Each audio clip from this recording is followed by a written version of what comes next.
Hello and welcome साथियों, स्वागत है आपका एक बार फिर से हमारे ऑनलाइन प्लेटफॉर्म में। आज हम आपके लिए लेकर आए एक स्पेशल क्लासेस जो आरआरबी एग्ज़ाम से रिलेटेड है। जो प्रीवियस आरआरबी एग्ज़ाम में पूछे गए जो क्वेश्चंस हैं वो आपके लिए आज हम लेकर आए हैं। ये जो क्वेश्चंस हैं ये चाइल्ड हेल्थ नर्सिंग यानी कि डिफरेंट सब्जेक्ट वाइज आपको हम बताएंगे। सब्जेक्ट वाइजली ये क्वेश्चन हम आपको बताएंगे और आज का जो सेशन है आपके लिए वो है चाइल्ड हेल्थ नर्सिंग से। तो चलो शुरू करते हैं आज का सेशन। पहली क्लास और first question, the stage of the embryo in which all the body part can be identify is called. Embryo की कौन सी स्टेज में हम बॉडी पार्ट्स को आइडेंटिफाई कर सकते हैं? तो जाइगोट में आइडेंटिफाई बिल्कुल नहीं कर सकते, एग के अंदर भी हम नहीं कर सकते और गैमेट्स के अंदर भी नहीं कर सकते। तो हम आइडेंटिफाई किसके अंदर करेंगे? आइडेंटिफाई करेंगे फीटस के अंदर। दूसरा question, the term toddler refer to from. जो टोडलर की जो टर्म है हम किस एज ग्रुप वाले को कहेंगे? तो 3 to 6 ईयर वाले को हम बोलते हैं preschooler. Birth to 1 year वाले को हम कुछ भी नहीं। ये बर्थ टू 1 ईयर अगर आपके एग्जाम में आ जाता है तो ये आपको कंफ्यूज करने के लिए दिया जाता है, क्योंकि बर्थ टू 1 ईयर वाले को हम कुछ भी नहीं बोलेंगे। हम बोलेंगे 28 डेज से लेकर 1 ईयर वाले को बोलेंगे इन्फेंट बोलेंगे, और बर्थ टू 1 मंथ वाले को बोलेंगे हम नियोनेट। नियोनेट भी दो टाइप्स में क्लासिफाई किए गए, एक तो अर्ली नियोनेट और दूसरा लेट नियोनेट। यानी कि 0 to 7 डेज वाले को अर्ली बोलेंगे और 7 डेज से 28 डे वाले को हम नियोनेट बोलेंगे।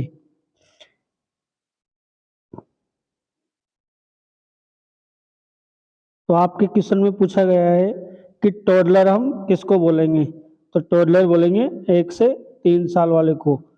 तो 0 से लेकर 28 दिन वाले को नियोनेट, 28 दिन से लेकर 1 ईयर वाले तो को इन्फेंट, 1 साल से लेकर 3 ईयर वाले को टोडलर, 3 ईयर से लेकर 6 ईयर वाले को प्रीस्कूलर, 6 ईयर से लेकर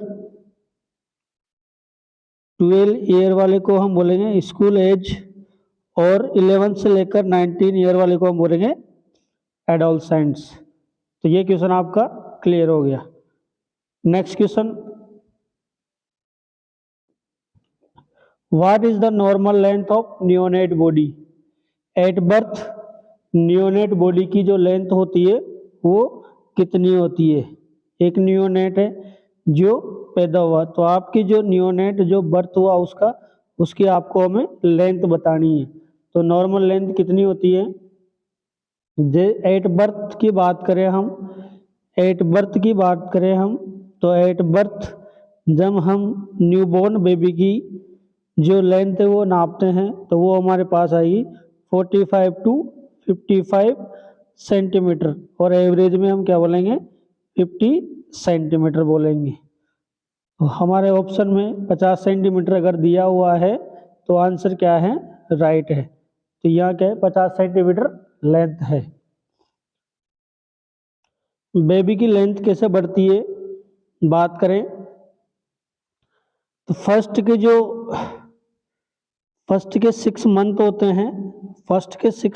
होते हैं, उन शुरुआत के 6 मंथ में बेबी की जो लेंथ है, हाइट है, वो 2.5 सेंटीमीटर पर मंथ के हिसाब से बढ़ेगी शुरुआत के 6 मंथ में।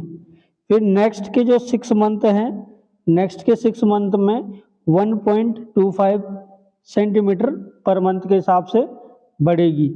वहीं हम बात करें जब बच्चा 1 साल का हो जाएगा, 1 ईयर हो जाएगा, तो इसकी जो लेंथ होगी वो 75 ईयर हो जाएगी, 75 सेंटीमीटर हो जाएगी। 2 साल का होगा तो इसकी 85 सेंटीमीटर हो जाएगी। 3 साल का होगा तो 95 सेंटीमीटर हो जाएगी। यहाँ तक तो ठीक है, लेकिन क्वेश्चन पूछा जाता है कि जो बेबी है उसकी लेंथ है वो डबल कब होएगी, डबल कब होएगी, यानी कि 50 है तो 100 सेंटीमीटर कब होएगी। तो आपका आंसर आएगा डबल होएगी 4 साल में। कितने ईयर में? 4 ईयर में क्या हो जाएगी, डबल हो जाएगी। ट्रिपल कब होएगी, ट्रिपल कब होएगी, यानी कि 150 सेंटीमीटर, 150 सेंटीमीटर कब होएगी, 13 साल की ईयर में। Clear? Next question, what is the average weight gain of neonate per day. Neonate per day कितना वेट गेन करता है। तो जो फर्स्ट शुरुआत होती है, फर्स्ट के 3 महीने, फर्स्ट के 3 मंथ्स, शुरुआत के 3 महीने में जो बच्चा वेट गेन करेगा वो होगा 25 से 30 ग्राम पर डे के हिसाब से। लेकिन नेक्स्ट 3 मंथ यानी कि नेक्स्ट 3 महीने के लेकर टिल 1 ईयर तक, 3 महीने के बाद से लेकर 1 साल तक बच्चे का जो वेट बढ़ेगा वो 400 ग्राम पर मंथ के हिसाब से बढ़ेगा। तो हमारा क्वेश्चन क्या है, नियोनेट, नियोनेट यानी कि 0 से लेकर कितने दिन का बच्चा होता है, नियोनेट 28 दिन का बच्चा होता है। तो फर्स्ट के 3 महीनों में कितना बढ़ रहा है, 25 से 30 ग्राम। तो हमारा आंसर होगा 25 से 30 ग्राम उसका वेट बढ़ रहा है। नेक्स्ट क्वेश्चन,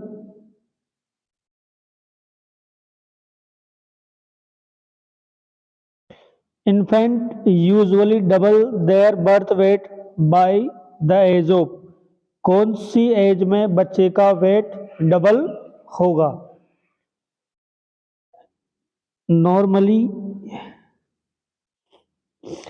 जो न्यूबॉर्न बेबी पैदा होता है इंडिया के अंदर, इनका वेट 3.5 केजी तक होता है, यानी कि 2.5 केजी से लेकर 3.5 केजी तक के बच्चे इंडिया के अंदर पैदा होते हैं।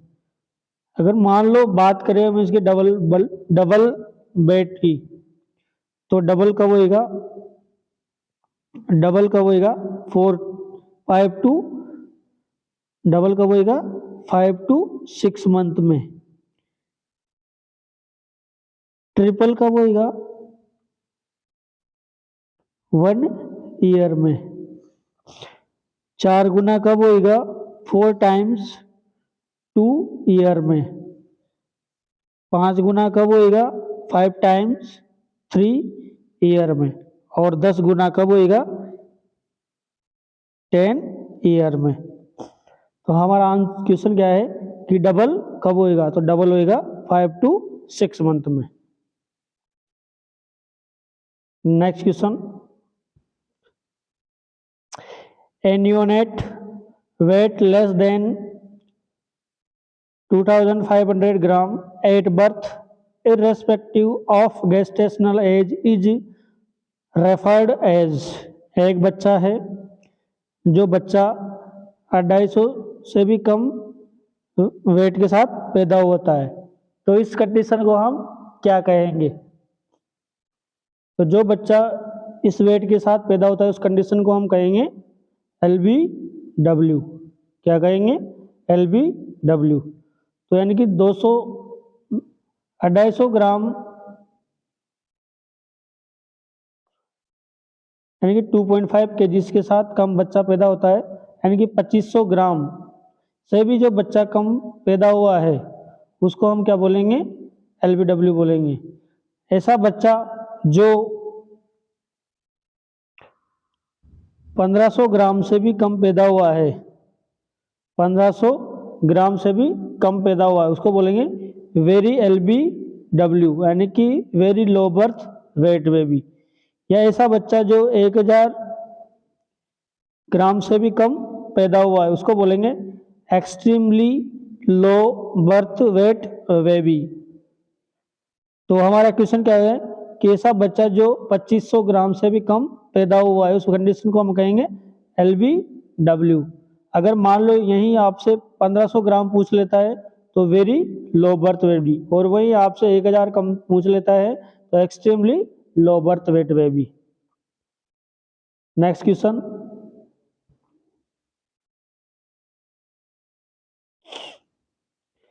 Optimal head circumference will be 45 centimetre at. 45 centimetre जो हेड सरकमफ्रेंस है वो कौन सी एज में पहुंचेगा? तो एट बर्थ की अगर बात करें, एट बर्थ की अगर बात करें तो एट बर्थ हेड सरकमफ्रेंस कितना होता है? 33 टू 35 सेंटीमीटर। 3 मंथ की एज में, 3 मंथ की एज में होगा 40 सेंटीमीटर। 12 मंथ की एज में 45 सेंटीमीटर और 2 ईयर की एज में 48 सेंटीमीटर। तो हमारा क्वेश्चन क्या है कि 45 सेंटीमीटर कब आएगा? कब आएगा? 12 महीने की एज में, यानी कि 1 साल की एज में 45 सेंटीमीटर पहुंच जाएगा। और वहीं हम बात करें इससे मिलता जुलता chest circumference, at birth chest circumference होता है 30 से 33, जो कि लेस देन 3 सेंटीमीटर होता है। किस है? हेड सरकमफ्रेंस से। और 1 साल की उम्र में जो 1 ईयर की एज होगी उसमें दोनों क्या हो जाएंगे? इक्वल। तो 1 साल की उम्र में हेड सरकमफ्रेंस और चेस्ट सरकमफ्रेंस क्या हो जाएंगे? इक्वल हो जाएंगे। Next question, the first stool of neonate is called. Neonate जब फर्स्ट स्टूल पास आउट करता है, फर्स्ट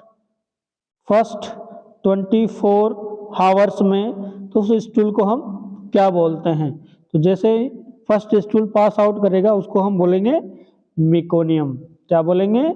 मिकोनियम बोलते। First stool of the baby also known as meconium. वही हम बात करें सीबम की, तो सीबम क्या है? एक नेचुरली, क्या है? नेचुरली ऑयली सबस्टेंस है, ऑयली सबस्टेंस है जो क्या करता है? प्रोटेक्ट करता है किसको? हमारे स्किन और हेयर को। दूसरा है लेनिगो। लेनिगो क्या है? Fine hair over neonate body. Fine hair होते हैं जो नियोनेट की बॉडी के अंदर ऊपर पाए जाते हैं। वही वन नेक्स्ट केसोसा, एक grey white protective sebaceous covering होती है, ग्रे वाइट कवरिंग प्रोटेक्ट होती है जो ड्यूरिंग इंट्रायूटेराइन लाइफ बच्चे के ऊपर हमें देखने को मिलती है। नेक्स्ट क्वेश्चन, विच मसल्स इंजरी कोज टॉर्टिकोलिस ड्यूरिंग डिलीवरी।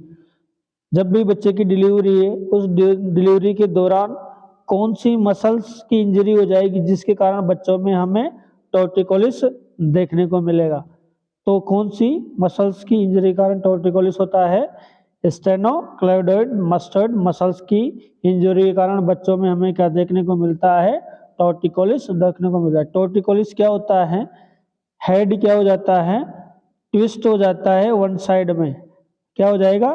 ट्विस्ट हो जाएगा एक साइड में, और बच्चे का जो हेड है उसका मूवमेंट होना बंद हो जाएगा। तो टॉर्टिकोलिस क्या है? एक डिसऑर्डर है जो कि स्टेनोमेस्टोइड मसल्स के इंजरी के कारण होता है, जिसके अंदर बच्चे का हेड होता है, क्या होता है? ट्विस्ट हो जाता है एक साइड में और बच्चे के मूवमेंट, हेड का मूवमेंट होना बंद हो जाता है। नेक्स्ट क्वेश्चन,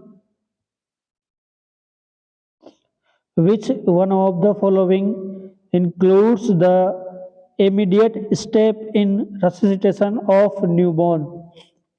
न्यूबॉर्न में हम resuscitation कर रहे हैं तो immediate हमें कौन सी स्टेप यूज में लेनी है?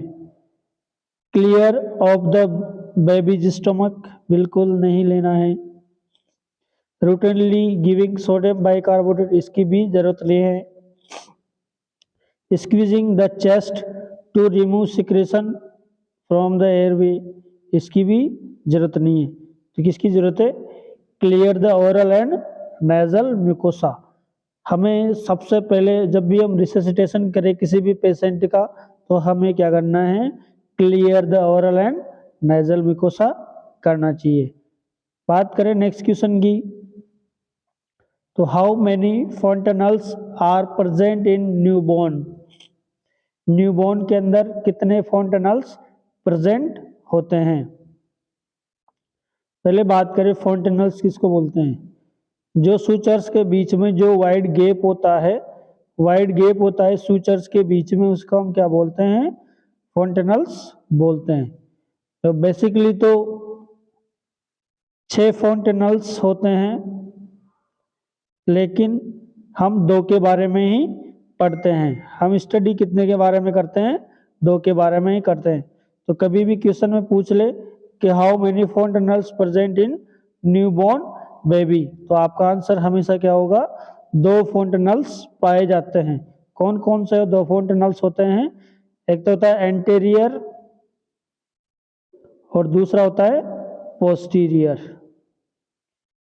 कौन सा होता है? एंटीरियर और दूसरा पोस्टीरियर। एंटीरियर को हम किस नाम से जानते हैं? ब्रेगमा के नाम से भी जानते हैं। पोस्टीरियर किसको नाम से जानते हैं? लैम्डा के नाम से जानते हैं।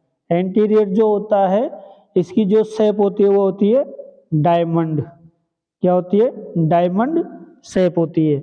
और पोस्टीरियर की जो शेप होती है वो होती है ट्रेंगुलर होती है। वही बात करें हम एंटीरियर की, तो एंटीरियर के जो क्लोज होने का समय है वो 12 से 18 मंथ्स है। क्या है? 12 से 18 मंथ्स। वहीं अगर पोस्टीरियर की बात करें तो 6 to 8 वीक में ये क्या हो जाते हैं? बंद हो जाते हैं। क्लियर यहाँ तक? Next question, normal shape of anterior fontanelles is. जो एंटीरियर फॉन्टेनलिस है उसकी शेप क्या होती है? अभी हमने पढ़ा उसकी शेप होती है डायमंड, और पोस्टीरियर की क्या होती है? ट्रायंगुलर।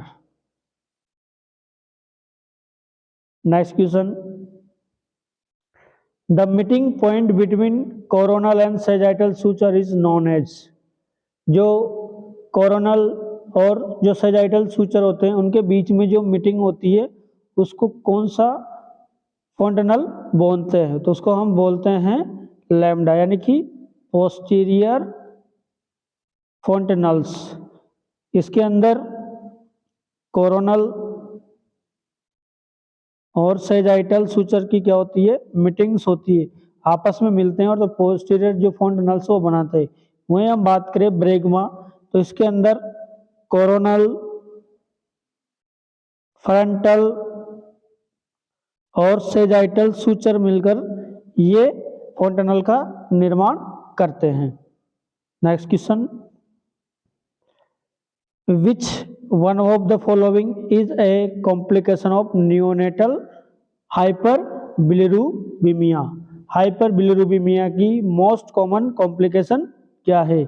जब भी किसी बच्चे को बिलिरुबिमिया होगा तो उसका जो सीरम बिलिरुबिन का लेवल है, बिलिरुबिन का लेवल है वो क्या हो जाएगा? इंक्रीज्ड हो जाएगा। क्या हो जाएगा? इंक्रीज्ड हो जाएगा। लेकिन अगर मान लो इस बिलिरुबिन का लेवल मोर देन 20 mg पर डीएल पहुंच जाता है तो उस कंडीशन को हम बोलते हैं कर्नेट्रक्स, और यही मोस्ट कॉमन कॉम्प्लिकेशन होती है नियोनेटल हाइपर बिलिरुबिमिया की, क्योंकि ये ब्लड बैरियर ब्रेन को क्या कर जाता है? क्रॉस कर जाता है, और इस कंडीशन में ब्रेन डैमेज होने के चांसेस बढ़ जाते हैं। तो ये मोस्ट कॉमन कॉम्प्लिकेशन है किसकी? नियोनेटल हाइपर बिलिरुबिमिया की। Next question, milk that closely resemble human milk. ऐसा कौन सा मिल्क है जो ह्यूमन मिल्क के समांतर रखता है या समानता रखता है? तो ह्यूमन मिल्क के जैसा एक ही मिल्क है जो हम बच्चों को दे सकते हैं अगर ह्यूमन मिल्क प्रेजेंट नहीं है। तो कौन सा? Cow milk. काउ मिल्क हम हमेशा बच्चे को दे सकते हैं। कैसे समानता रखता है ये? अगर हम बात करें तो इसमें क्या होता है, इक्वल अमाउंट में क्या होती है, फैट होती है। यानी कि जितने फैट ह्यूमन मिल्क में पाई जाएगी उतनी फैट किस में पाई जाएगी, इसके अंदर, काउ मिल्क के अंदर पाई जाएगी। सेम एनर्जी प्रोवाइड करता है, ऑलमोस्ट सेम एनर्जी होती है। जैसे काउ मिल्क के अंदर 67 किलो कैलोरीज पर डीएल होती है, वही ह्यूमन मिल्क के अंदर 75 किलो कैलोरीज पर डीएल होती है। तो सेम सेम सेम, थोड़ा बहुत डिफरेंट चलता है लेकिन सेम सेम हम इनको मानते हैं। तो जो ह्यूमन मिल्क है क्लोजली काउ मिल्क के समान होता है। Next question, which of the following is significantly different between human and cow milk? Cow milk और ह्यूमन मिल्क को क्या डिफरेंशिएट करता है? तो प्रोटीन और लैक्टोज क्या करता है, डिफरेंशिएट करता है। कैसे? कि जो काउ मिल्क है उसके अंदर जो लैक्टोज होती है वो 4.5 ग्राम पर डीएल होती है, और वही ह्यूमन मिल्क के अंदर 7.5 ग्राम पर डीएल होती है, क्या, लैक्टोज। और वहीं प्रोटीन की हम बात करें तो जो काउ मिल्क है उसके अंदर 3.4 ग्राम पर डीएल होती है प्रोटीन, और ह्यूमन मिल्क के अंदर 1.2 ग्राम होती है। तो इन दोनों चीज़ों की वजह से ही काउ मिल्क और ह्यूमन मिल्क क्या होता है, सिग्निफिकेंटली डिफरेंट होता है। इन दोनों के बीच में यही सबसे ज़्यादा डिफरेंटता पाई जाती है। इसलिए जब भी हम काउ मिल्क देते हैं तो उसको वाटर में डाइल्यूट करके देते हैं। Next question, the most appropriate time for introducing complementary food in children? बच्चों में कॉम्प्लीमेंट्री फूड कब हमें स्टार्ट करना चाहिए? तो बच्चों में हमें कॉम्प्लीमेंट्री कब स्टार्ट करना चाहिए? एट बर्थ टू 6 मंथ तक बच्चे को ओनली मदर मिल्क देना चाहिए। इसके अलावा बच्चे को कुछ भी नहीं देना है। मदर मिल्क के अलावा 6 मंथ तक बच्चे को कुछ नहीं देना है।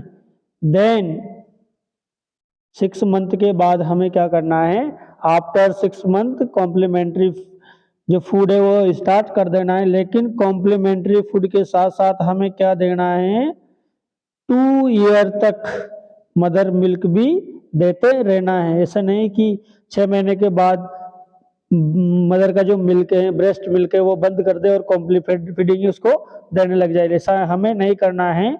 6 महीने तक तो ओनली मदर का मिल्क पिलाना है। उसके बाद 6 महीने के बाद मदर मिल्क के साथ साथ उसे कॉम्प्लीमेंट्री फूड भी देते रहना है। Next question, phototherapy is used to treatment of? Phototherapy किसके ट्रीटमेंट के लिए यूज की जाती है? तो फोटोथेरेपी का यूज हम किस में करते हैं, ट्रीटमेंट ऑफ जॉन्डिस। फोटोथेरेपी का यूज हम किस करते हैं, यूज ऑफ जॉन्डिस के ट्रीटमेंट में करते हैं।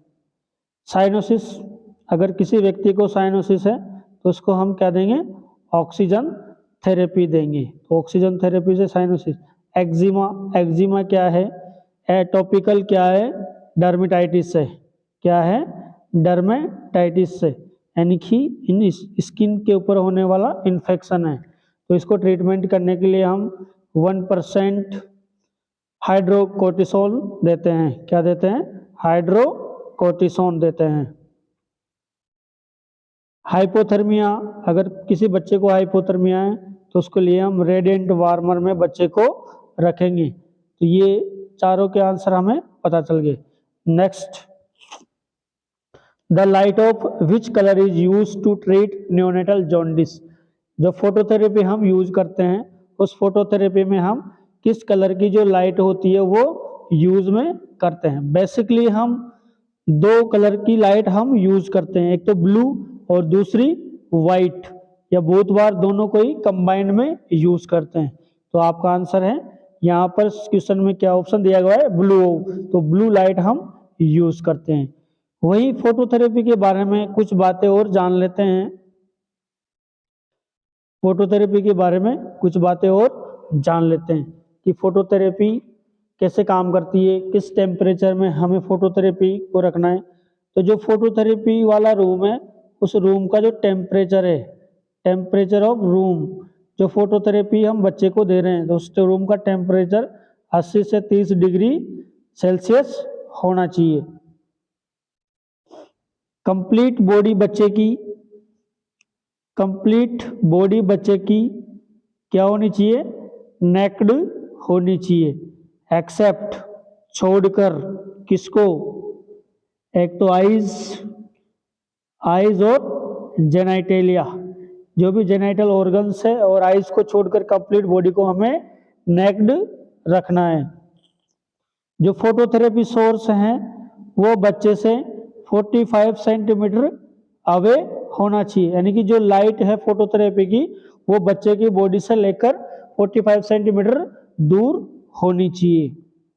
जब भी हम फोटोथेरेपी देंगे तो प्रत्येक 2 घंटे में बच्चे को क्या कराएंगे, ब्रेस्ट फीडिंग करवाएंगे। प्रत्येक 2 आवर्स बच्चे को क्या कराना है, ब्रेस्ट फीडिंग करवानी है।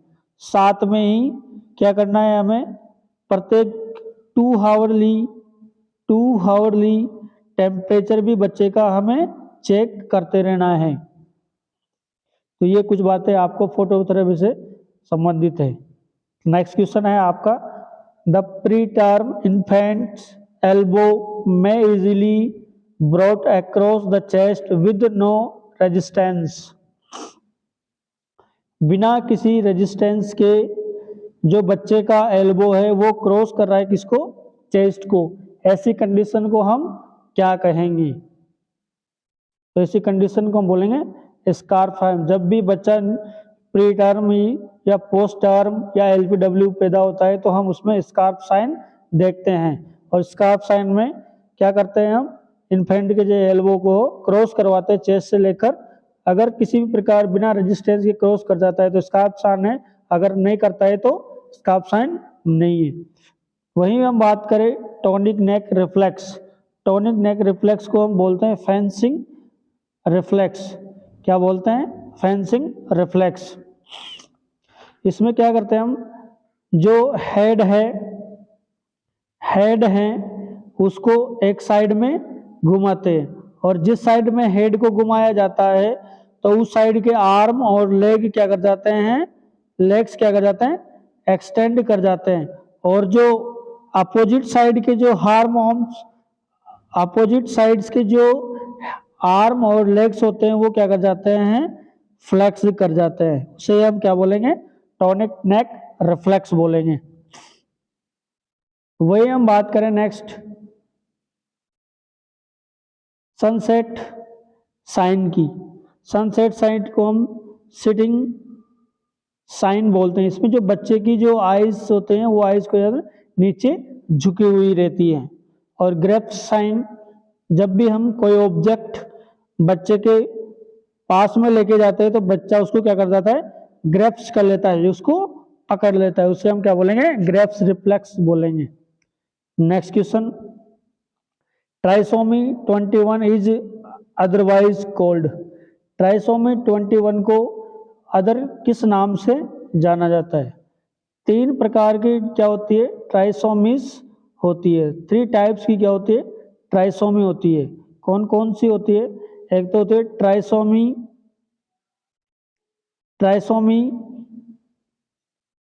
13, और एक होती है ट्राइसोमी 18, और एक होती है ट्राइसोमी 21। ट्राइसोमी 21 को तो हम क्या बोलते हैं, डाउन सिंड्रोम बोलते हैं। और वहीं हम बात करें ट्राइसोमी 13, तो ट्राइसोमी 13 को हम बोलते हैं पटाउ सिंड्रोम। और ट्राइसोमी 18 को हम बोलते हैं एडवर्ड सिंड्रोम। नेक्स्ट क्वेश्चन, विच कोज क्लिनफेल्टर सिंड्रोम। क्लिनफेल्टर सिंड्रोम के कोजेस कौन से हैं।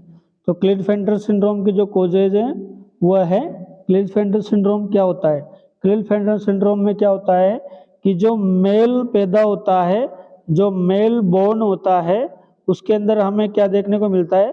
एक्स्ट्रा एक्स कॉपी क्रोमोसोम देखने को मिलते हैं। एक्स्ट्रा एक्स क्रोमोसोम हमें देखने को मिल रहे थे, यानी कि नॉर्मली तो एक्स वाई के साथ पैदा हो रहा है, लेकिन क्लिनफेल्टर सिंड्रोम में क्या होता है? एक्स एक्स वाई पैदा होता है।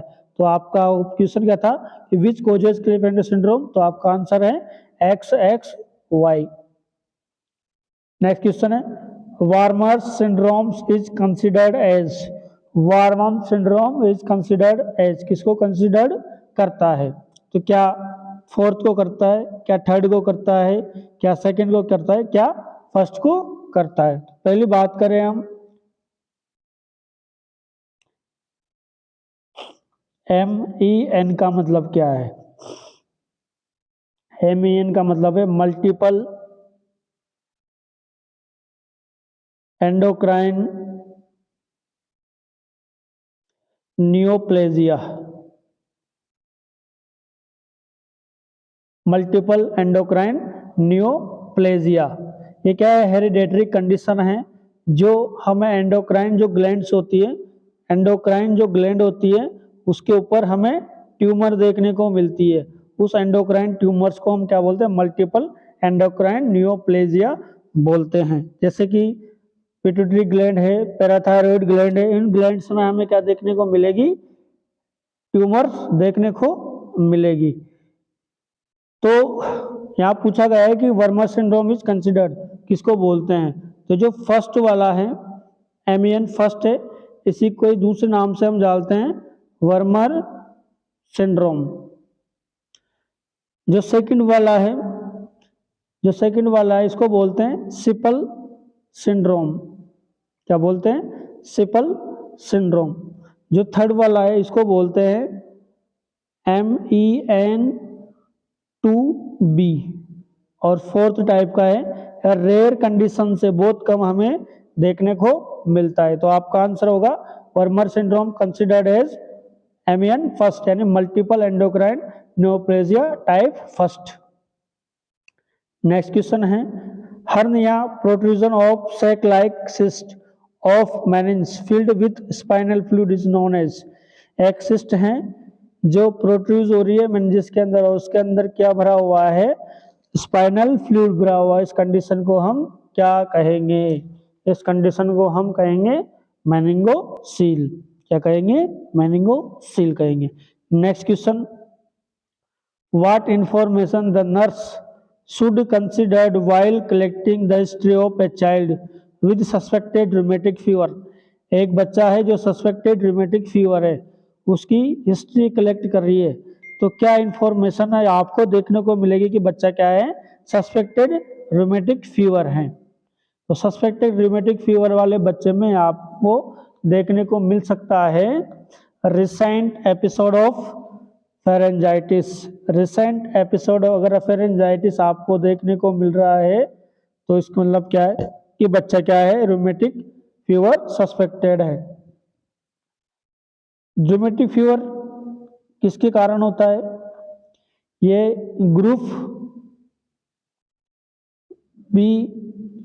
Group A beta haemolytic streptococcal के कारण होता है। रूमेटिक फीवर किसके कारण? Group A beta haemolytic streptococcal के कारण होता है।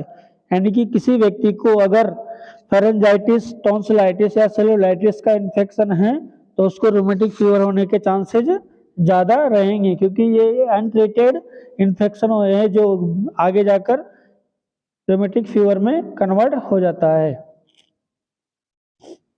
Next question in which condition the projectile vomiting is seen.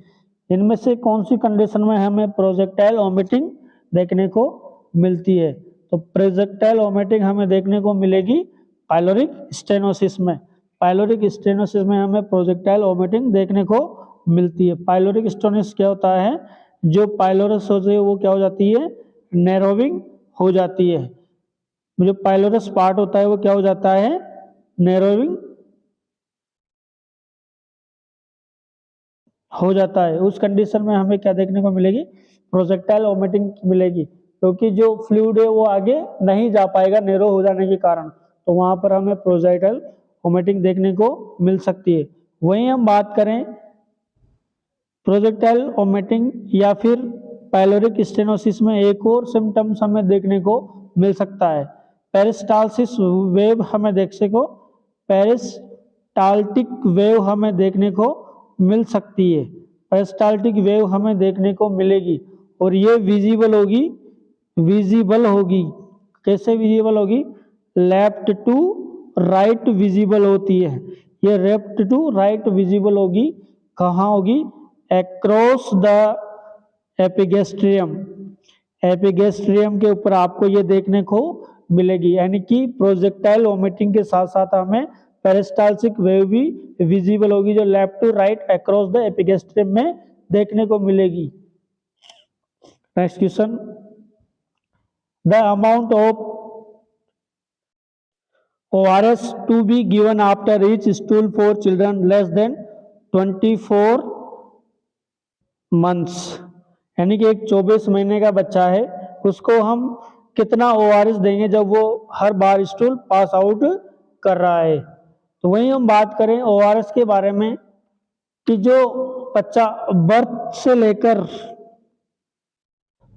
लेकर 2 साल तक का बच्चा होता है, उसको हम प्रत्येक स्टूल में 50 से 100 ml ORS देते हैं। तो वहीं अगर बच्चा 2 साल से लेकर 10 साल तक का है, वहीं बच्चा 2 साल से लेकर 10 साल का है, तो 100 से 200 ml प्रत्येक स्टूल में हम उसको ORS देंगे। तो यहाँ पर हमसे पूछा गया कि 24 मंथ वाले बच्चे को, तो यानी कि 24 मंथ वाला बच्चा है तो इसको हम कितना देंगे, 50 से 100 ml देंगे। ORS के बारे में कुछ बातें हैं जो हम जान लेते हैं। ORS क्या है, ओरल रिहाइड्रेशन सॉल्यूशन है। जब हम इसको 1 लीटर पानी में डिजोल्व कर लेते हैं तो ओरल रिहाइड्रेशन सॉल्यूशन बन जाता है। ORS के अंदर जो कंपोजिशंस हैं वो कौन कौन से हैं। एक पैकेट आता है ORS का, उसके अंदर क्या हमें देखने को मिलेगा। जो ORS का एक पैकेट होता है उसके अंदर हमें क्या क्या देखने को मिल सकता है। उसके अंदर हमें दिखेगा sodium chloride, potassium chloride, sodium citrate और साथ में ग्लूकोज हमें देखने को मिलेगा। सोडियम क्लोराइड होगा 2.6 ग्राम, पोटेशियम क्लोराइड होगा 1.5 ग्राम, सोडियम सिट्रेट होगा 2.9 ग्राम और वहीं ग्लूकोज होगा 13.5 ग्राम। ये कंपोजिशन हमें एक पूरे पैकेट के ऊपर देखने को मिलेगी। जब हम ORS को पैकेट को पलट कर देखेंगे तो वहां पर लिखा होगा कंपोजिशन ऑफ ORS, तो ये सारे कंपोजिशन उस ORS के पैकेट में देखने को मिलेंगे। वही हम बात करें कंसंट्रेशन, जितने भी इलेक्ट्रोलाइट्स ORS के पैकेट में पाए जाते हैं उन सभी इलेक्ट्रोलाइट्स को अगर 1 लीटर पानी में हम घोल लेते हैं, 1 लीटर में हमने एक पैकेट को घोल लिया और उस पैकेट को घोलने के बाद जो इलेक्ट्रोलाइट्स होंगे उनका जो कंसंट्रेशन होगा वो कितना होगा। यहां हम बात करें सोडियम, पोटेशियम क्लोराइड, सिट्रेट और ग्लूकोज, इन सभी का कंसंट्रेशन हमें देखने को मिलेगा। इसका होगा 75 मिलीमोल पर लीटर। वहीं हम बात करें पोटेशियम का 20 मिलीमोल पर लीटर। वहीं क्लोराइड का होगा 65 मिलीमोल पर लीटर, सिट्रेट होगा 10 मिलीमोल पर लीटर, वहीं ग्लूकोज का होगा 75 मिलीमोल पर लीटर। और इन सभी को अगर हम जोड़ लेते हैं तो जो इनका ऑस्मोलरिटी होगी वो होगी 245 मिली ऑस्मोल पर लीटर देखने को मिलेगी। तो एक ORS के जो पैकेट की जो ऑस्मोलरिटी होती है वो कितनी होगी, 245 मिली ऑस्मोलिटी पर लीटर के हिसाब से होगी। तो नेक्स्ट क्वेश्चन चलते हैं। Which condition occurs due to the congenital absence of parasympathetic ganglionic nerve cell is the colon. इनमें से ऐसी कौन सी कंडीशन है जिसमें पैरासिम्पैथेटिक गैंग्लियोनिक नर्व सेल्स क्या है, एब्सेंट है, उसको हम क्या कहेंगे? कंजेनाइटली क्या है, एब्सेंट है, और कंजेनाइटली एब्सेंट है तो उस कंडीशन को हम क्या कहेंगे? तो उस कंडीशन को हम कहेंगे हिर्ट्ज-स्प्रंज डिजीज, हिर्ट्ज-स्प्रंज डिजीज। और इसी को हम एक और नदर्स नाम से ए